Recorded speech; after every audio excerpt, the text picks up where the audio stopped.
In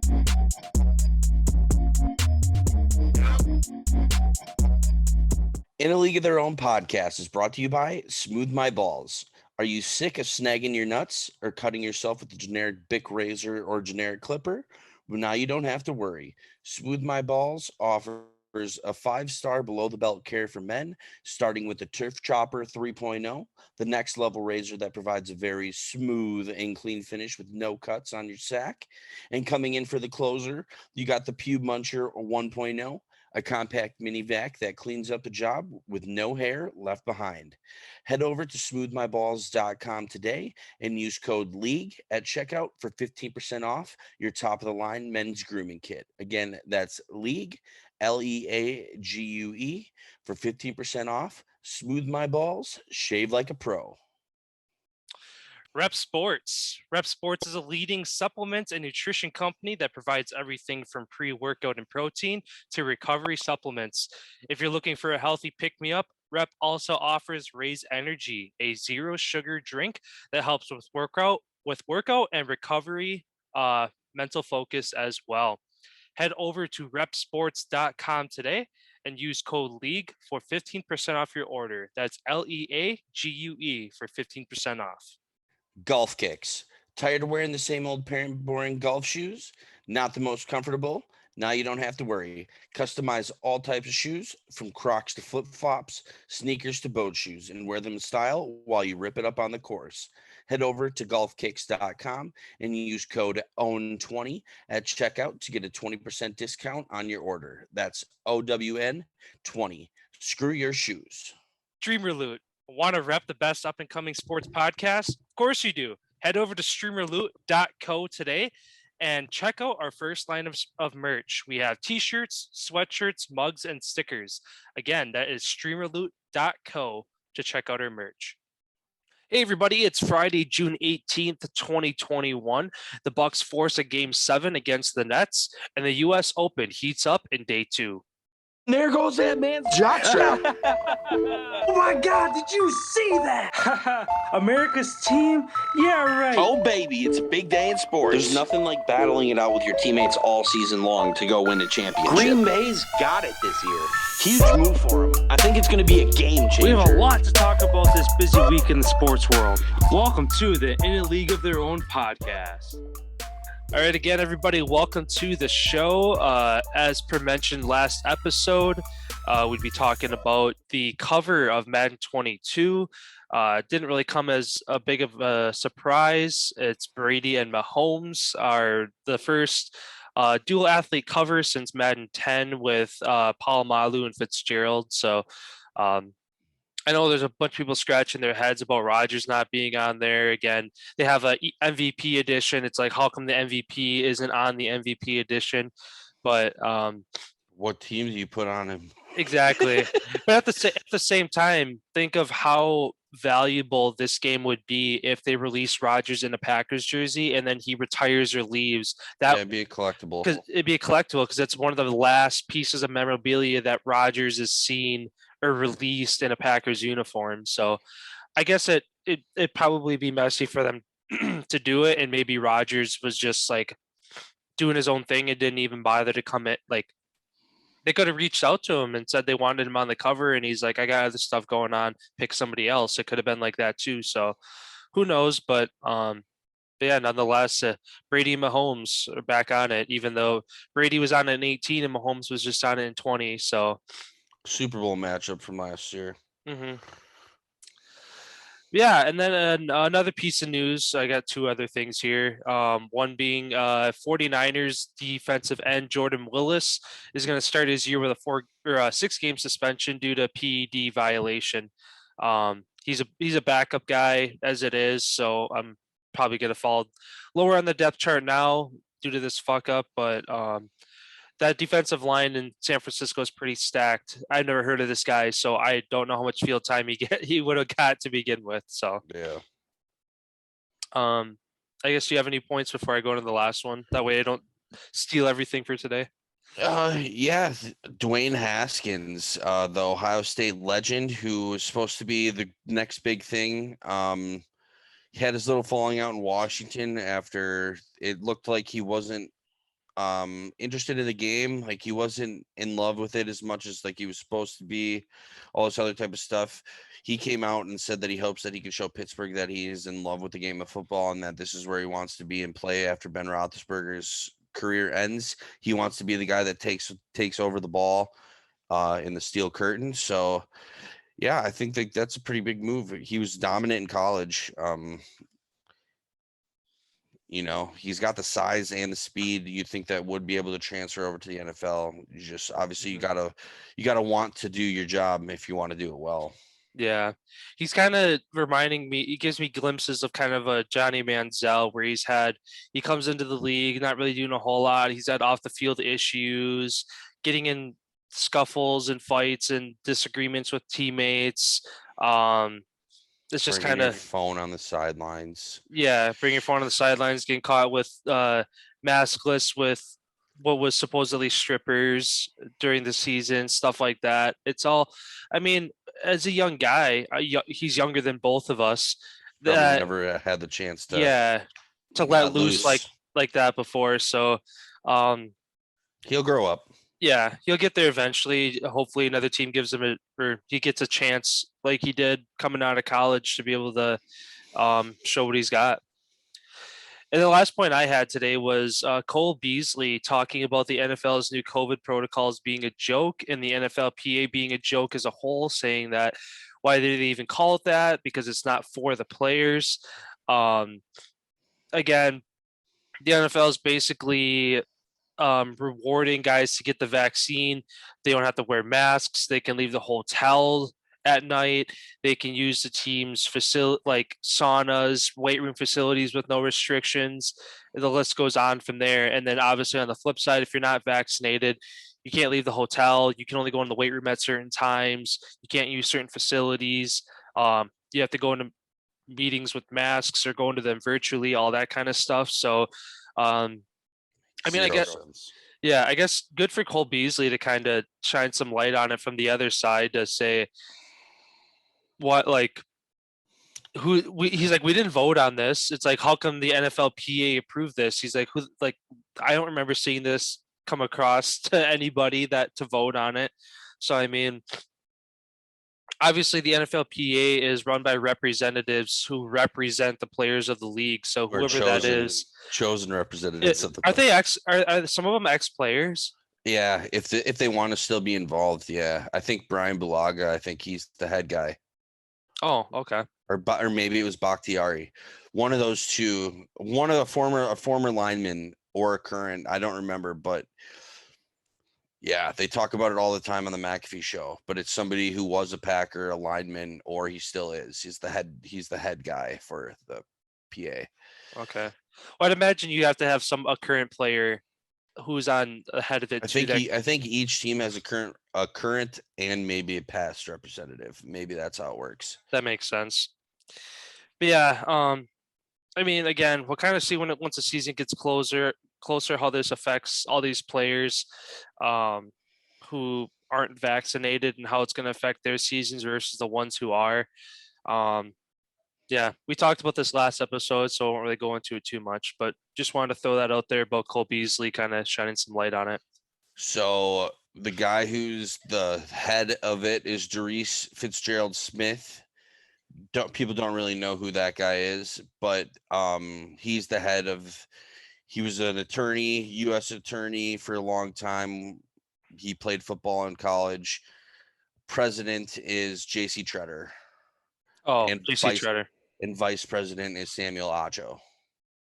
Okay. Calais Campbell is also a vice president. Malcolm Jenkins is a vice president. Yeah, there's a lot of Richard Sherman's a vice president, like Michael Thomas. There's a lot of guys that are involved with that. So yeah, it's interesting that it got passed, but also, at the end of the day, every agenda that the NFL wants it to pass, it's going to pass. So yeah, one way or another. That's just like how we talked. Even the players getting the vaccine, it's not stopping them from still getting COVID. So there's really no point getting the vaccine in the first place, is what I think. Yeah, well, that's what Cole Beasley was saying. He's like, so I'm stuck in the hotel while all my teammates go out. They bring COVID back and give it to me. He's like, what's And the then point of that?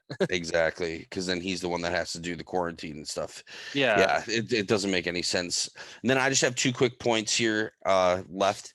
One, JJ Watt has recently become a super fan of Cole Caulfield.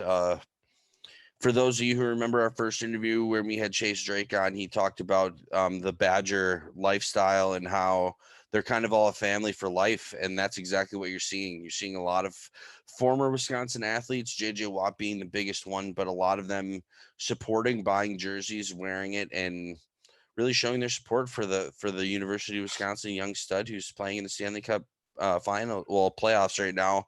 I just think it's awesome. He called for them to put him in. They put him in the lineup. He's been in there ever since, and they've been doing pretty good. So I just think that's awesome that how they take care of each other like that and support each other. I think it's awesome.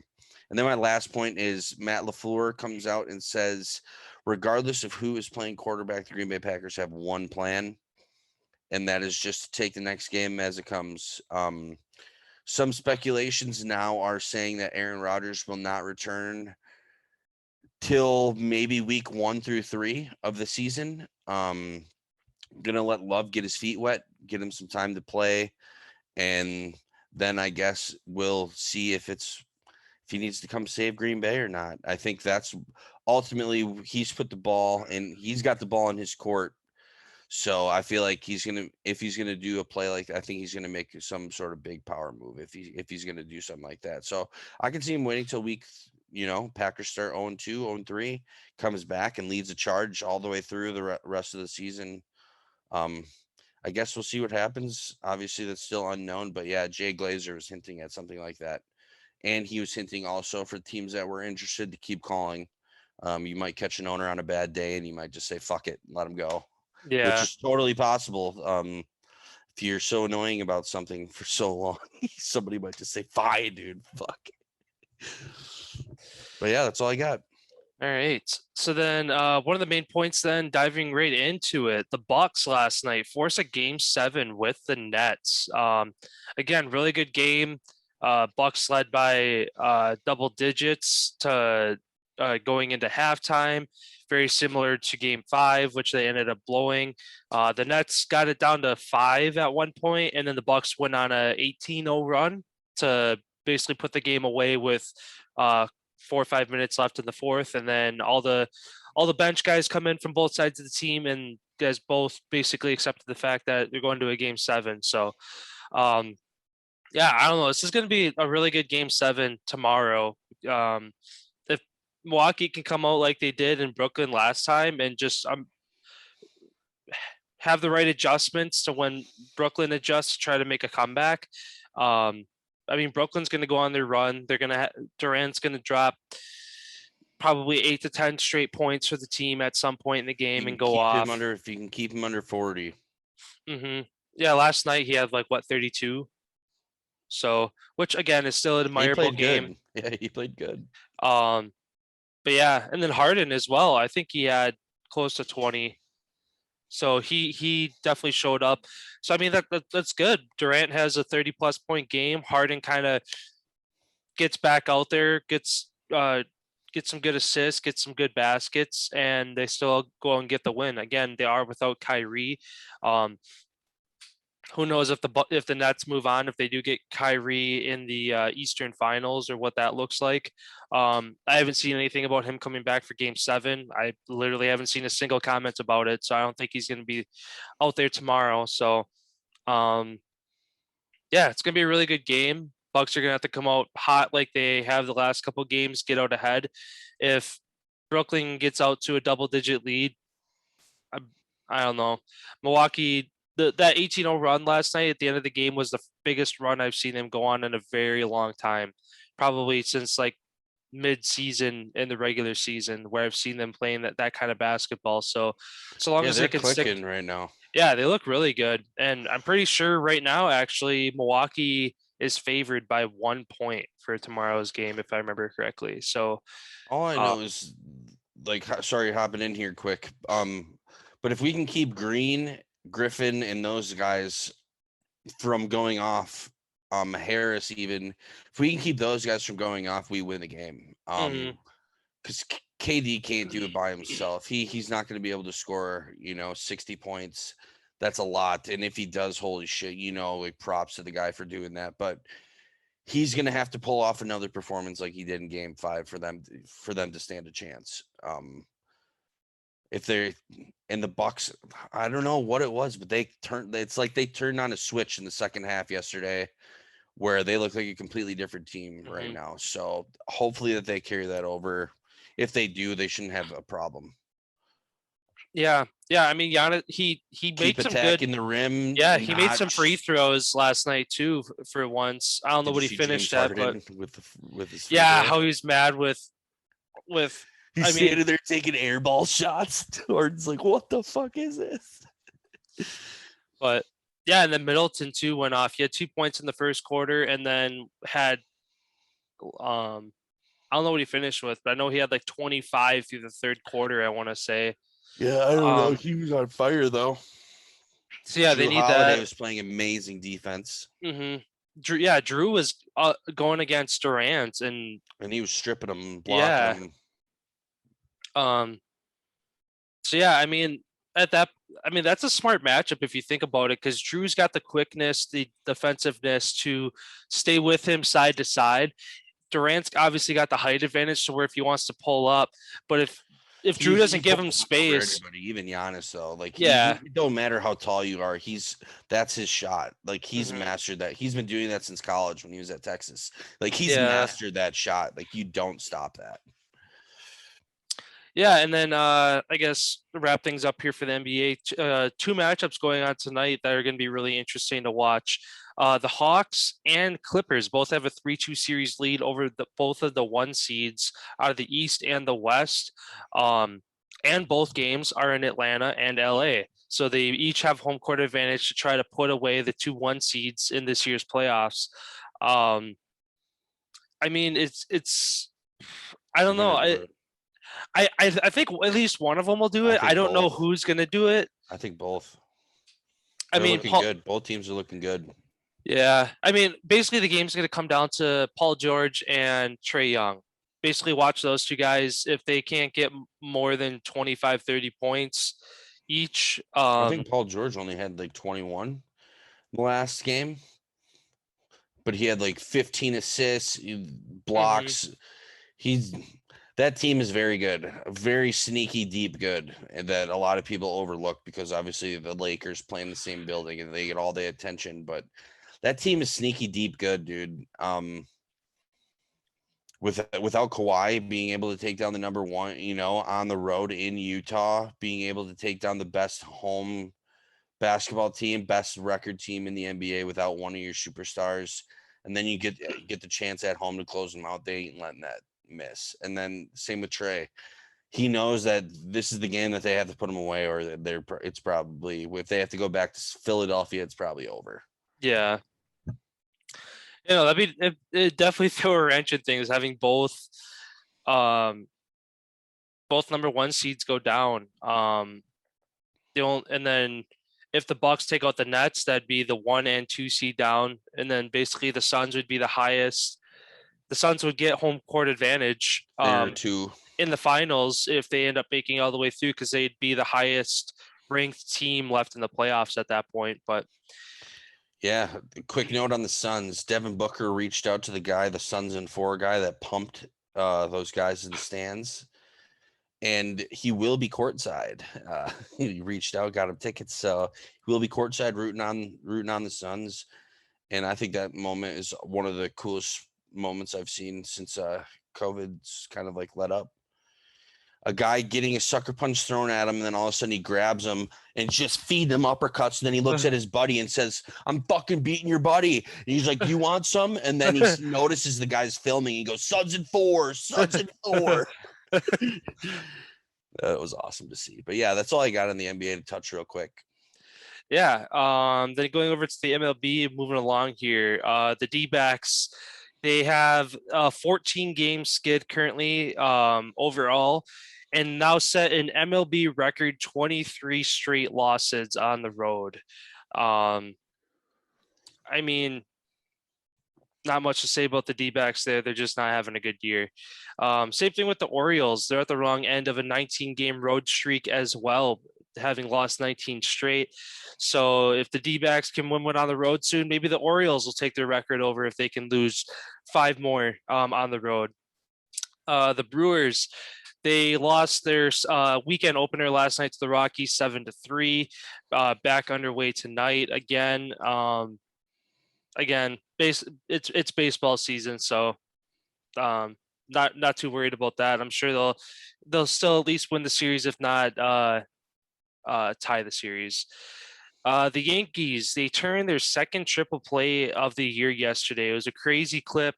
Go watch it. Just it wasn't a typical step on third, throw to second, throw to first. It was ball was going everywhere, getting a guy out at home, getting a guy out at first, and then back over to third was basically how the play went. And that's actually it's their second triple play of the season. First time in franchise history that they've had two triple plays in a season, which is surprising for the Yankees, being the historical organization they are. But at the same time, triple plays are kind of like no hitters. Again, no hitters are harder to get than a triple play, but triple plays are probably one of the next hardest plays to get in baseball. Yeah, they're rare. And then the last point for today, the MLB kind of following suit with the NFL. They're relaxing restrictions for vaccinated players and staff. Basically kind of all the same stuff, being able to go into meetings without masks, leaving hotels, all that kind of stuff. I didn't read too much in the article, but it was basically just kind of the same thing, that they're relaxing some of their restrictions as well. Yeah, and that's all I got. Sounds good. And then I'm going to jump into hockey real quick here. For tonight's game, Montreal Canadiens coach Dominique Ducharme is in isolation over irregularities in COVID-19 testing. One of his tests didn't come back completely clean, negative. There were some marks on it, so they are having him go into temporary isolation. I do believe they're going to have him take one more test prior to game time. If that comes back negative, he'll be able to go stand on the bench.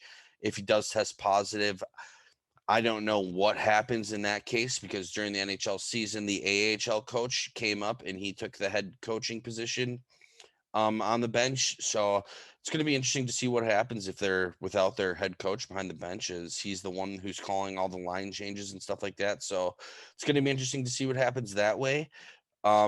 Carolina Hurricanes secured up their deal, re-signing their head coach, Rob Brindamore, who won the Jack Adams Award.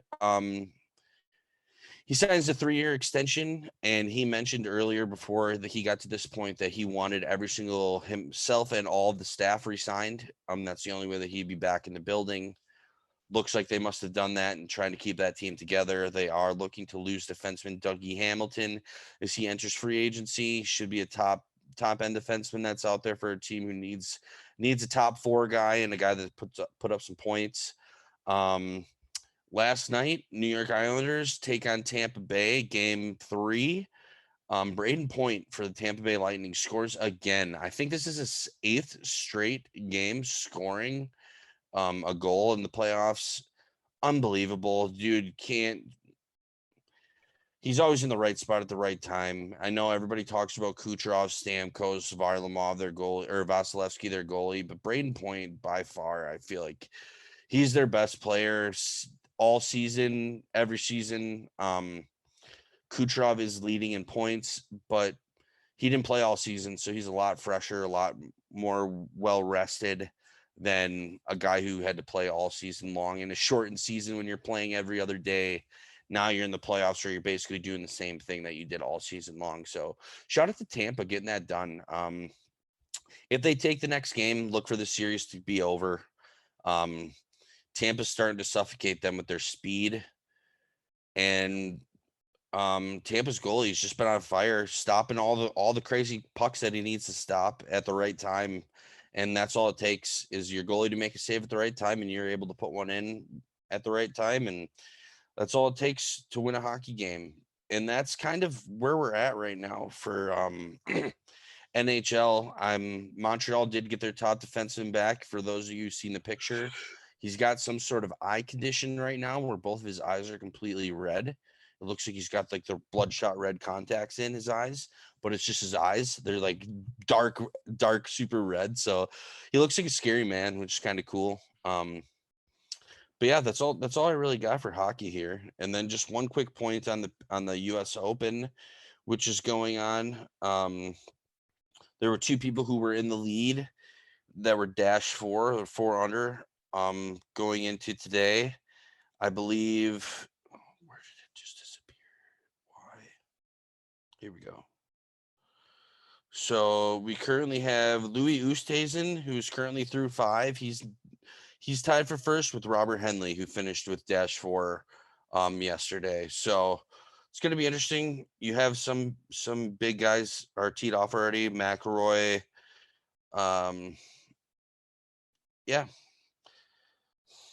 I don't want to read off everybody because that'd be annoying. But yeah, that's underway. So you can catch that all weekend long. That should be a great tournament to watch. And yeah, that's all I got. Sounds good. Yeah, again, a lot going on this weekend. Game 7 tomorrow for the Bucks. Again, playoff hockey. To kind of see who gets ahead in those, to try to close those out to see who's going to be in the Stanley Cup Finals. Again, really fun time of year. Playoff hockey, playoff basketball, US Open. It's a good weekend for sports. So going right into the Olympics. Yeah, and then going into the Olympics next month as well. And then going right into football, and then back into basketball. Yeah. Yeah, that's all I got for today as well. All right. Well, thank you everyone for stopping by. Don't forget to like, follow, subscribe the channel. Go to YouTube, Instagram, Facebook, Twitter, TikTok, anywhere and everywhere online. You can also go to Google, type in a League of Their Own podcast. You can find us that way. Also, don't forget to check out the merch store. You can drop by, get a hat, shirt, mug, anything that you guys would like that we have available on there. We always appreciate it.